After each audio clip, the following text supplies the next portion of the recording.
She's changing the world through social media. She's helping people get more publicity. She's helping people get more their message out to the world. And her saying, your message is one that I hold dearly.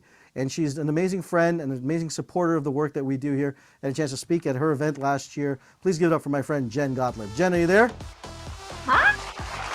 Hey Jen, how are you? The applause that you can hear. It feels like I'm really on a stage. So good to see you and celebrate you. Congratulations. Oh, thank you. Thank you so much for being here, Jen. I appreciate you so much. How are you? I'm great. Anything for you. I'm so stoked about this book. Thank you. Thank you. It's been a labor of love, as you know, as you're writing your book that's coming out when? October 10th. October 10th. You guys got to put in your calendar. She's got a great book coming. What's the title of it? I haven't announced it yet. Oh, so mom's the word is what we're saying. Yet. Yeah, but don't worry. You'll all know soon. We're announcing it soon. Cool. Awesome. Well, thank you for being here. And, you know, you've traveled. You used to be on MTV. You were on VH1. You were a rock star. You know, interviewed rock stars. You pretty much were a rock star, in my opinion, right?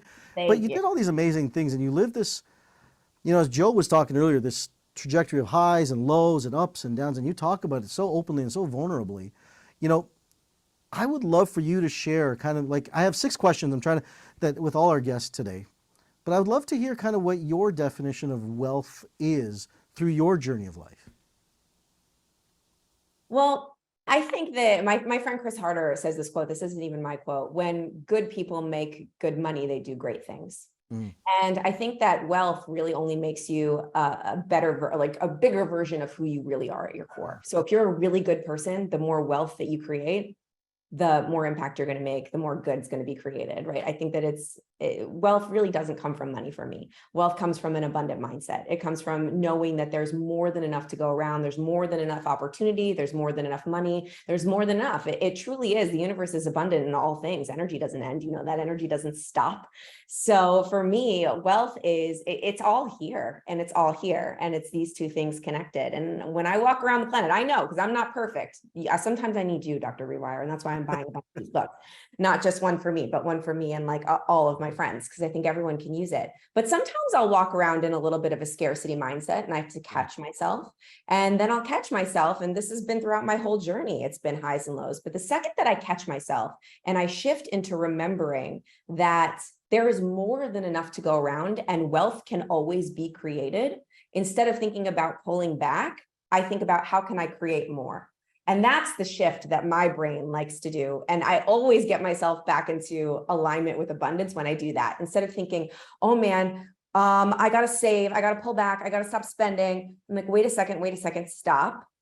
What if I decided to just create more and look for ways to create more? And whenever I do that, I just create more. And then that brings more wealth into my life in the form of relationships, in the form of opportunities, in the form of experiences. And then the more that I have that, the more money I can create. And it's just like a circle that goes like this. But it's all about believing that there's more than enough to go around. It's so true. I was talking to my son about this just last night, actually. We were just talking about, I said, some people think that there's just this much and that's all there is. Like, this is it. That's all there is. It's a limited amount and a limited supply. And there's others that sit and say, you know what? Let's just take more. Robert Cavett said a beautiful statement back a long time ago. He said, when someone says that there's just not enough, there's just not enough of pie, there's just not enough pie to go around, he said, let's just make a bigger pie. 100%. It's so simple, yet it's so foreign to us. We don't think about it. It's so perspective. We can decide if we live in a good world or a bad world. We can decide if it's, you know, everybody knows the glass is half empty or the glass is half full kind of a situation, but you can decide, oh my gosh, I'm so grateful. I have all of this abundance. Oh shit, I don't have enough. Even multimillionaires, even billionaires can have that mindset and say, I don't have enough, right? So we get to decide, and we get to decide if there's more than enough to go around or if there's not enough for everybody. And if we just choose that there's more than enough to go around, we're going to go around looking for money. And when you look for something, you tend to find it. I agree with you 100%. I couldn't agree with you more. Did you always have this relationship with money, or was this something that you developed? Was it a muscle? Was there something that happened that helped you create this relationship with money? No, I definitely developed it over time. I did not always have this relationship with money.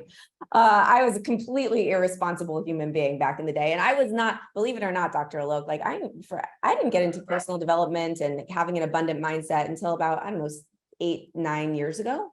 Mhm. And, you know, it was people like you. I follow you. I listen to you. Listen, everybody here, y'all, I am a product of Dr. Loke. Maybe you don't even know this, but I really do pay attention and I learn from people who are experts in this space. And the more that I learn and the more content that I consume myself, the better I get with my money mindset. And so, no, I used to have a scarcity mindset. I was an actress.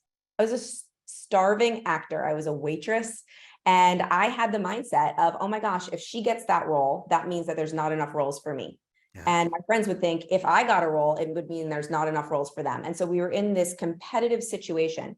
And we always had this mindset of, oh, we're struggling, starving actors. And as long as I had the struggling, starving actor mindset, I stayed a struggling, starving actor where there wasn't enough to go around. And then what's really funny, Dr. Alok, is when I started changing my mindset and I started consuming different types of content and I just started opening up and expanding into the stuff that you talk about and more having more abundance and understanding that when we're on the creative plane instead of the competitive plane, we create more. That's from The Science of Getting Rich, Wallace D. Wattles, who wrote that book. I absolutely love that concept, is when I started creating more abundance in my life and making more money. And the funny thing is when I started making more money, a lot of my friends that were in that scarcity mindset as actors really started pulling away from me because they didn't understand and they were a little bit scared of it and they didn't want to expand into that. And I love them, but I think they're still in the exact same place as they were then. And so that's why this is so unbelievably important to learn this stuff and to really practice it. And we get good at what we practice, you guys. And my mindset isn't perfect for sure, but it's definitely just because I practice it on a daily basis that it's gotten to the point of where it's at and that I'm able to flip it really fast when I slip into, oh my God, maybe I should pull back. I can flip it quickly because I have the tools that you teach. The tools are essential, right? That's what it comes down to. It's interesting because this quote that's coming up to me, and it's not mine. Someone else has said it before, but it's scared money doesn't make money.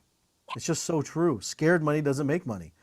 And it's so hard, right? Like you think about it, you're in business, you're trying to build a life, you're trying to build a career, wherever you are in your journey, whatever that invisible ceiling is, you're trying to break that ceiling. I don't care what you do. Everyone's trying to grow. This is a universal principle, is to grow. And sometimes when we're stuck inside of it, we can't see it. And we need people like Jen or friends of ours to be able to guide us and mentors to be able to show us this and say, hey, look, here's the switch, flip the switch, and then take ourselves to the next level. And that's kind of what you're amazing at doing, which is such a gift that you have with everything you're doing. When you're developing your consciousness around money, what do you do when you're stuck, when you're in it, and like you can't switch it that quick? What are some tools that you go to help yourself switch? Okay. So I have a tool that I use and it works for me every time. Yeah. And I call it a wonder walk. And you may do this in different versions and different ways. I have a feeling that you probably do because you like to use visualization and shifting your mindset, but I like to do it through movement. So whenever I am maybe feeling in a scarcity mindset, feeling lack, or I want to manifest something, I want to create something, I go for a walk and I embody the person that I want to be and the feelings that I want to feel while I'm walking. So this is for all of you guys listening. I'm telling you, try this tomorrow. Put in your headphones, put in a song that inspires you, maybe like like an instrumental song that's like kind of moody and inspiring and motivating. And go outside and walk around and embody the person that you will be 5 years from now when you have developed all the wealth in the world. How does that person walk? How does that person stand? How does that person look at the world? How does that person view things? Like, and breathe as that person and move as that person, embody that person. And sometimes I'll envision that I'm walking to like my big book launch party and my book has become a New York Times bestseller, or I'm walking to, I just made a huge sale. I just closed a giant client or I got a huge speaking engagement and I'm walking home and I'm embodying it. And what that does for me is, I don't know, you could probably tell me the science behind this. I don't know the science behind it. I just know that I do it and it works. But the movement combined with my brain and embodying the version of myself that has all those things makes my subconscious mind believe that that's me already. And then I start to just actually walk around the planet, really like forgetting that I was me before I started the Wonder Walk. And I just start to embody that. And then the more that you can embody the person that you want to be, the more opportunities you get to become that person, because you attract what you are, not what you want and not what you desire. So I try to go on wonder walks as the person that I want to be. And it's really helped me. I mean, Dr. Alok, I used to walk around before I met my husband. I would take the subway all the way down to West 14th Street downtown. I'd put my headphones in, and this would be on like a Saturday night. I wouldn't go out with my friends, and I would get asked on dates and I would say no, because I'd want to go on a date with my invisible man. And I would walk around like I was holding his hand, pretend there's no person with me. And I would envision that I was just walking with him and how he would make me feel and how excited I was to be on a date with him. And I would walk all the way home, like an hour, all the way uptown to the Upper West Side. And what's crazy is now Chris and I, my husband, we walk that route all the time together. And it's like, it's real, but I feel the exact same feelings that I made myself feel on those walks before. And those walks before just made me feel like it was so possible for me. And I have no doubt that those walks and practicing being the person that I was going to be when I met him and when he came into my life is what helped me recognize the opportunities that led me to him. I love that. And you said something inside of that. And I know your husband is an amazing individual, and I love who he is as a person. But you said something that's so powerful that I want to take just a step back, just pull the veil back just a little bit more. And you said this, you don't attract what you want, you attract what you are. Oh, that is like... Is that in the book? That is what this is about. Yes! To make you become that. If you want to be wealthy, then this book is to make you that, to attract what you are. I'm not trying to change you. I'm not trying, and that's what I wanted you to become, more of who you are, to embody your experience of life. So your story there is exactly the premise of why I wrote the book, so that you become more of who you are, not less of who you are. You get to shine more of your experience, not less of your experience. You get to feel more of your life rather than numb your life. And that's what you're talking about inside of this too. So it's such a beautiful correlation inside that. So thank you for that. Thank you. I love how aligned we are. I could talk to you about this all day. We can. Like, we'll sit there and just talk, and then it'll be like at 4 a.m. We're like, okay, now what? One final question for you, then I'll let you run. When you look at wealth for you and the definition of relationship and money, what is the biggest thing that you say is your barrier to making more impact in money? And what do you think is your biggest barrier to stopping you from that? So barrier for making it, excuse me, and what's the limit that you think you can get to inside that? It's kind of a personal question. If it's too deep. Yeah, no, I'm always down to answer the personal questions. I'm an open book. So what's my biggest barrier? I would say my biggest barrier is always me and my mindset, always. And I'm working on this every day of my life. You guys, I make lots of content on mindset. I'm the chief mindset officer of my company. I wrote a book all about how to be seen and how to develop a really positive mindset so you can put yourself out there as the best version of yourself. But I also know that my mindset is the only thing that's going to hold me back from getting everything that I want.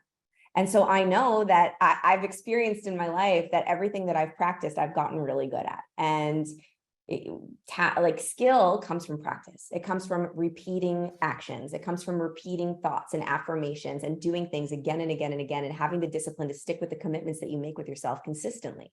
And so if I can consistently practice developing my mindset, then there is no barrier blocking me from wealth. But that will be the only thing that holds me back. And I truly believe that that's the only thing that holds everybody back, because it's not like we don't have the tools. You guys have the tools. You're looking at it right now. You have a book. You have this amazing book. If you just buy this book and read it, you have the tools. The only thing that's stopping you is you from buying the book, or maybe you get the book and you don't open the book. How many of you have done that? So I don't want you to just buy Dr. Alok's book. I want you to actually read it, because you've been given this amazing opportunity, this amazing gift. And if you want wealth, the only person that's stopping you from getting it is you. That's it, is the space between your ears. If you don't take action, nothing happens. And the more that you consistently take action, the more confidence you develop in yourself to take action again. So if you just stick with the commitment that you made to Dr. Alok, to buy the book, to open the book, to read the book, to go to the event, you stick to each commitment that you make, you're developing more confidence in yourself to take action again the next time an amazing opportunity comes your way, because you're training your subconscious to believe that you can trust yourself to stick to your commitments. But every time that you say you're going to do something and you make a commitment to yourself or to somebody else and you don't do it, Dr. Alok, you could probably back me up on this. You're telling your subconscious mind that you don't trust yourself to follow through. Oh, you're not the type of person that follows through. You didn't do it last time. So for me, my only barrier is my own mind. So as long as I can keep implementing and using the tools that are in front of me and reminding myself every day and consistently practice and consistently stick with the commitments I make with myself and consistently have discipline and not fall off with my practices that I do daily, I'm going to be wealthy. And then, the more wealth that I have, the more good I can do in the world. I truly believe that. True. It's so true. Ladies and gentlemen, Mrs. Jen Gottlieb. Yeah. I think I've talked to you since you actually got married. That's right. What I love about you and what you do is your discipline is so true. Like, I've seen how disciplined you are with it. And you're like an athlete with it. I want you to think about it. Like, she's like an athlete when it comes to her mindset. She really is. And that's what's really made her live, I think, an exceptional life, and how she's really creating the world that she wants. And and I want you marking your calendars, October 10th, Jen Gottlieb's new book. I want you all right now, I'm telling you right now, please go get it. Follow her on social. What's the best way to connect with you, Jen? I put my Instagram handles where you can find everything is in the chat at Jen_Gottlieb. Super simple. Go follow me there. Message me. I'm in my DMs. It's me. It's not anybody else. And you can stay tuned for exciting announcements about the book, because I have not told anybody the name yet. No one's seen the cover. So it's going to be a very big announcement. But before you do that, go get Dr. Alok's book. There's nobody better to teach you how to do this than him. I've seen him rewire people's brains on my stage. You came to my event and my attendees that came to that event that you rewired on stage, they're still like, mind is blown. They still can't stop talking about you. So you guys are in the right place. Take the unicorn opportunity. I saw a unicorn in the chat. Alok is the unicorn, not me. I appreciate it, Jen. Let's give it up. Ms. Jen Gottlieb. Great job. Thank you, Jen. Thank you for being here.